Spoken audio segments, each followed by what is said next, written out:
My name is Joe Zamboni, and I work with all three New England chapters on NEBDAC, which is the New England Bleeding Disorders Advocacy Coalition. I want to go through these slides really quick because we're going to have breakout groups and you'll be able to talk to your state leads. So if you have questions, I would write them down and save them for your state leads. So a special thank you to NEBDAC partners. So NEBDAC in 2020, I'm going to go over quickly who we are. NEBDAC is a coalition that we've had going for about 5 years now. It started as HAM, CHS, and NEHA got together and thought about what were the important advocacy issues for New England. So the structure of NEBDAC is we hope to have state leads from each of the 6 New England states. And we have a slide that'll show you who your state leads are, but we also will have a breakout session shortly here. And you'll have a chance to talk to your state lead. You see this, Joe? Yep, that's great. Thank you, Rich. So NEBDAC's mission is to empower our community with tools, training, and resources to become an effective network that will champion bleeding disorder quality of life initiatives throughout New England. Next slide. Some of the roles we have in NEBDAC is NEHA serves as kind of the oversight manager for our coalition. Megan and Tracy work with Rich and I on all the projects that NEBDAC does throughout the year. Our state lead ambassadors are volunteer state leads from your state who help coordinate and meet with us throughout the year. It is a monumental volunteer task and they do an amazing amount of work. So when you do your breakout sessions, just make sure to say thank you because on behalf of your state bleeding disorder community, they do a lot of work. Now, ambassadors would be folks who opt in to also help out, but don't want to take on that giant year-long task of volunteering. They might help for individual actions. So if you haven't signed up to be an ambassador, I encourage you to talk to the state lead today and talk about how you could help out throughout the year. This might be a few small things throughout the year. It really matters how much you are willing to take on. But one of the basic things that an ambassador does is creates a relationship with their state and local representatives. So know who your state senator is and know who your state representative is and let your state lead know, because a lot of times it makes a huge difference if you can make a call, send an email, write a text, even tweet at them throughout the year when advocacy issues pop up. And then the advocacy coalition manager is me, Joe Zamboni. So right here you can see who is your state lead for NEBDAC. A couple of states have 2. We would prefer to have 2. But a lot of times it's not easy to find a volunteer to dedicate that much time. If you see that your state only has 1, please consider and talk to your state lead to see if that's something that you could jump into. For Connecticut, we have Jennifer and Alyssa. Maine is Nick. Massachusetts, Ziva and Anne Marie. New Hampshire, Susie and Destiny. Rhode Island is Jen and Vermont is Mike. And we also have Peg Geary, who joins us throughout the year to speak to HTC issues. Next slide. So I'm going to quickly go over NEBDAC's accomplishments over 2020, and then we'll split you into groups. We did a credible amount of work in Massachusetts for Prescription Access Coalition, a coalition that we are continuing to do, advocating for a rare disease council, rallied against accumulator adjusters in Rhode Island, worked with the Massachusetts Health Policy Commission throughout the year. And if you're in the Massachusetts group, I encourage you to ask Ziva about that. Next slide. We had editorials published, for instance, the one that Rich had about accumulator adjusters in Rhode Island, Connecticut. We sent a letter about treatment triage. Next slide. If you haven't seen our website or our newsletter that goes out once a month, we tried to keep the New England community pretty informed about COVID resources, especially those that impact the bleeding disorder community. We we sent a letter to the New Hampshire governor about crisis standards of care, which was an important issue during COVID. We maintained those COVID-19 resources. We educated the community about those short-term health plans that Miriam discussed. And we tried to keep the community informed about accumulated adjuster rule changes. Not only does that happen nationally, but also on the state level. Health insurance options throughout COVID-19 were something that we focused on.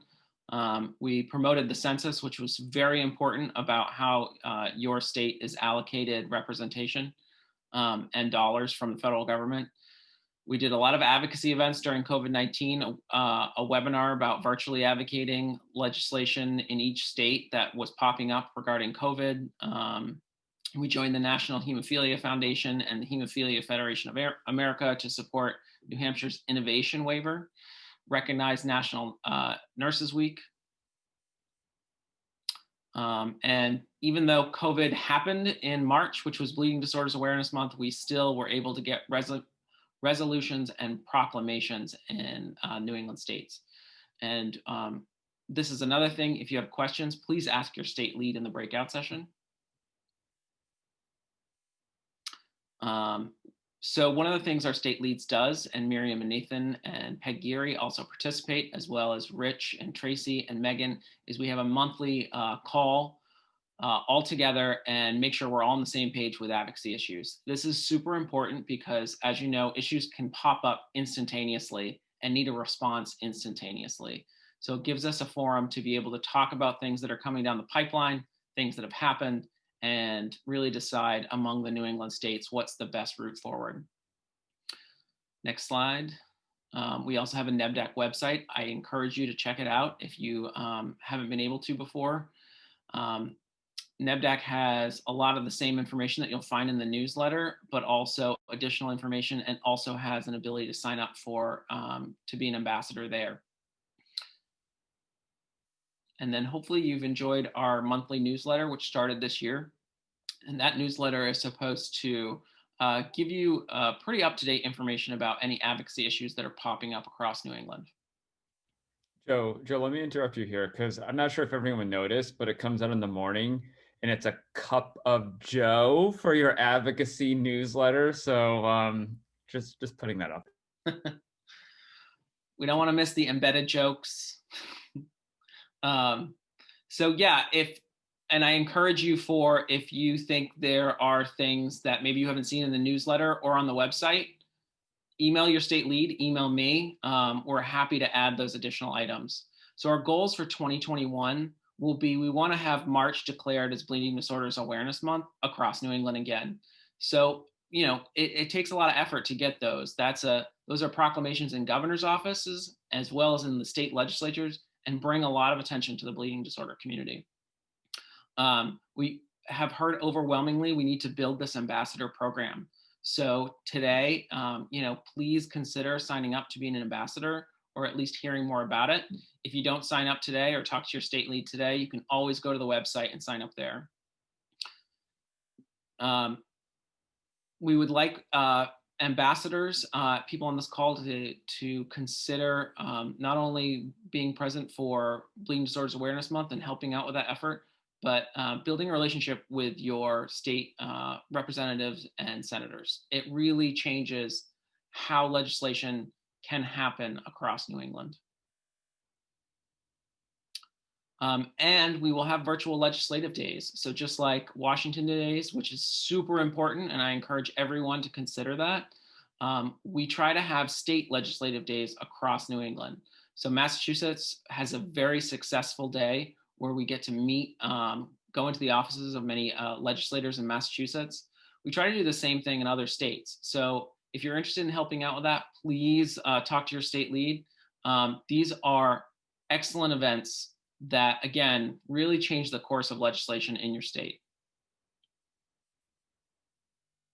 Also, as these issues pop up, your state lead usually knows the most up-to-date information that we know. So if you see accumulator adjuster issues, co-payment issues, risk pools, 1115 waivers, these are terms that really impact how the bleeding disorders community gets and receives services, and you're like, I'm not sure what this means, your state lead probably had a conversation about this recently or will know who to talk to about this. So, and they're often the first one to respond to the state legislatures or governors about these issues. So with that, sorry that was really quick. I do want you to take an opportunity and talk to your state leads and make sure to thank them because they do an incredible amount of work. Well, and we need to thank you, Joe, because you have a full-time job in the state of Maine and what you do, and you've been dedicated to NEBDAC. So thank you for what you do. A couple of questions in the chat here. So the monthly NEBDAC newsletter started in April. It's sent out to the entire NEHA mailing list, and HAM and CHS do share it as well. So it's always called March Advocate Update, I believe is so it'll be March Advocate, and then the months go on. So if you're not getting it, please shoot Brandon. If you could put your email in the chat, just shoot Brandon an email and we can double check on the backside if you're getting the email. And if you're not, we can work with you on that as well. I think there was another question here about op-eds and letters to the editor. There have been several in Massachusetts. It was a letter to the editor in Concord, Massachusetts, and the Concord Monitor, and I believe 2 in Massachusetts this year. So we try to work with the state leads and ambassadors when there's an issue and with other groups to get these letters to the editors out. And we can go back and look at other papers, and maybe throughout this, Brandon and Joe and I can post them in the chat as well. And then, of course, we had Allie Booton's joke, which was hysterical. So thanks for the laugh, Allie. I think it made us all chuckle. Awesome. All right, so breakouts. So let me pull up this slide here. 1 second, guys. Sarah's like the guru breakout queen over here, following in Laura and Fu's footsteps. Watch out, guys. They're putting you guys, you may be out of a business. Which I don't think you would be ashamed for. All right, so I may have gotten some of these state leads incorrect, but it doesn't make it any difference. So for Maine is number 1, 2 Massachusetts, 3 Rhode Island, 4 Connecticut, 5 Vermont, 6 New Hampshire, and we did add New York since there's some others in New York. If you're not from these states, and we encourage our industry partners to go too, you could stay in the main room and we could do that there. I know we're running a little bit behind, but this is really important. We'll spend about 15 minutes, 20 minutes max, and then we'll wrap up so you could go on with your day after 12. So Sarah, are we ready to open these breakouts? We are ready. Yep. So I have pre-assigned everyone. This was an easier one to assign because I assigned you to the state that you reside in. So we should be in good shape. If for whatever reason you're in the wrong state, just come back to the main room and we'll get you reassigned. But I think we should be in pretty good shape. And I just want to give a shout out to Laura and Fu. If anything, I learned from the best. So thank you for teaching me all I know about breakout rooms. Okay, so with that, let me go ahead and open up the rooms. Look for a link to join the room. Please accept that. And again, come back if for whatever reason you were placed in the wrong room. Thank you all so much. But thank you all for participating in that little dance party there. It's good to, just like Pat Torrey said on Friday, it's good to move. And I think that's a good reminder of FallFest this year, that although we can't really touch everyone, I'm just touching my computer, that we are connected. And it's amazing to see from Vermont, New Hampshire, Maine, Connecticut, Rhode Island, Massachusetts, New York, and wherever you are from across the country, we are a family, we are connected. As those signs, Nick, I saw that you have your sign up of, let's see it. If you, 1 second. If you haven't done it yet, this was in your box. And this is the theme here, wicked, strong, together. And that's really what we want you to think about, that although we are not in person, we are still connected, because a pandemic cannot break what has been around for over 6 decades, which is the NEHA spirit, which lives in each one of us.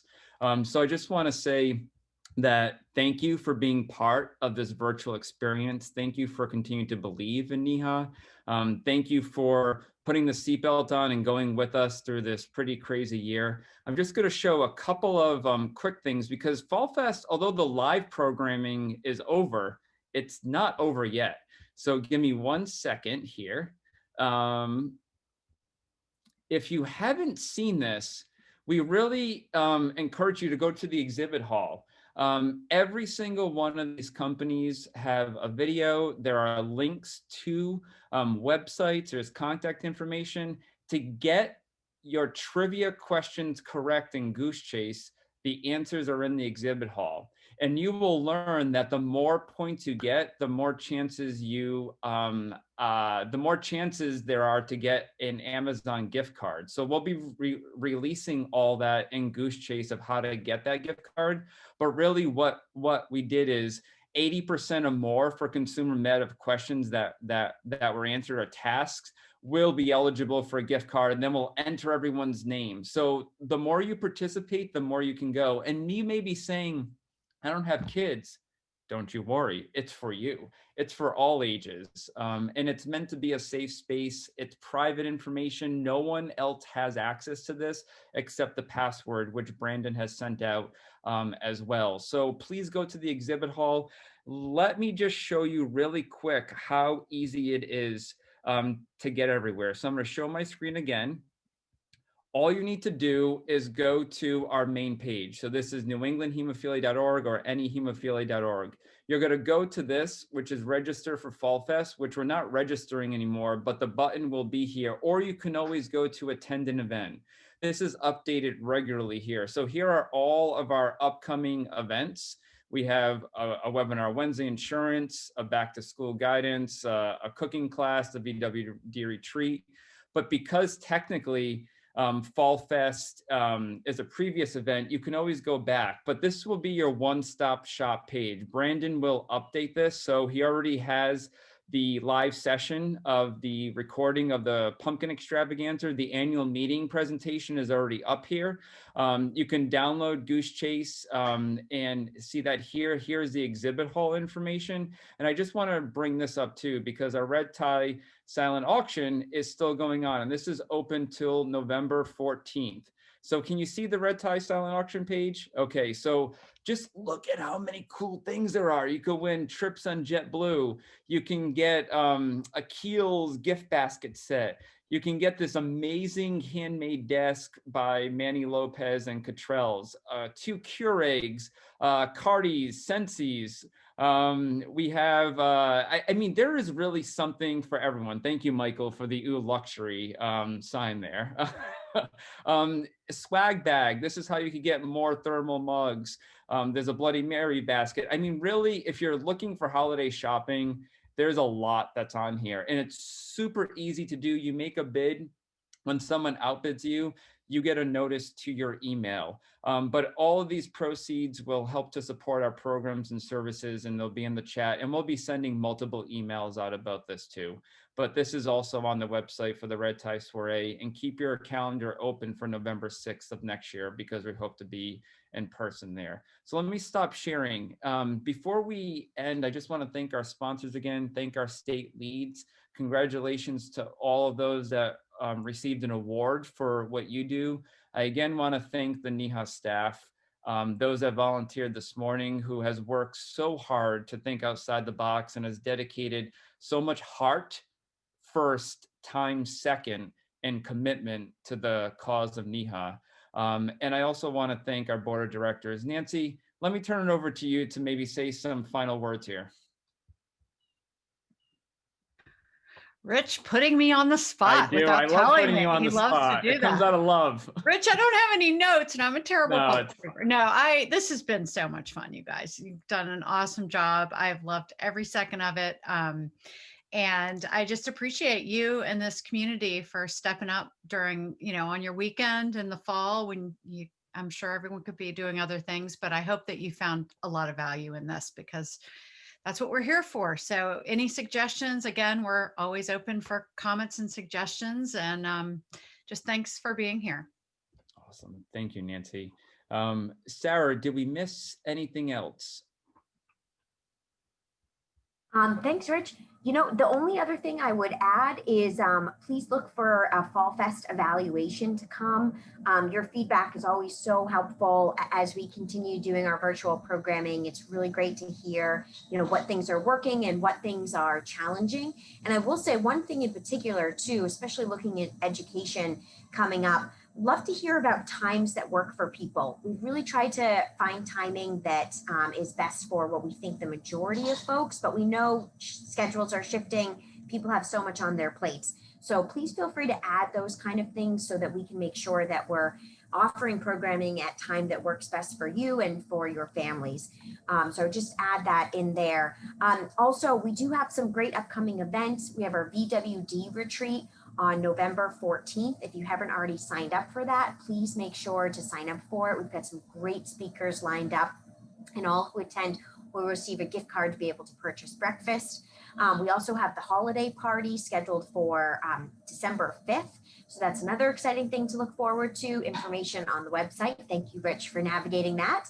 As Rich shared, a whole host of upcoming webinar Wednesdays, including a Thai cooking class that we're going to do in a couple weeks. So definitely check that out. Some really cool stuff coming up, all in an effort to try to continue providing you education, which we love to do. And we certainly want your feedback to make sure that we're providing other sessions that are valuable to you as well. So with that, I'll just say thanks again to the volunteers, to our speakers, everyone who made this possible. This is a huge team effort. The collaboration is key. And one of my favorite sayings when it comes to programming is you get out of it what you put into it. And if there's one thing that I'm thinking about here, it's just about how much people put into this program as participants, as volunteers. Everyone contributed greatly, and we just love seeing that effort. That is what makes us a Wicked Strong family, and that is what will carry us through in these coming months as we get into winter and continue with COVID. Your family is always here for you. So thank you, everyone, and please reach out if you need anything. Great. Thank you, Sarah. And I mean, those words are the most perfect to end this with. I just want to emphasize a couple of things on the event. Always go to the event page. Some of these are limited spots. So the cooking class is going to be limited. We're working really hard with the Connecticut Hemophilia Society and the Hemophilia Alliance of Maine. We don't want to oversaturate the community with events. These webinar Wednesdays, as mentioned yesterday, are meant to be smaller and more intimate. Which will most certainly continue here. And the New England Holiday Party is a joint effort of the 3 chapters. So the registration is open. Santa will be on Zoom. The kids will get presents. It will certainly not be the same, but we are going to create the magic there. So you can go to the website and you can register right now.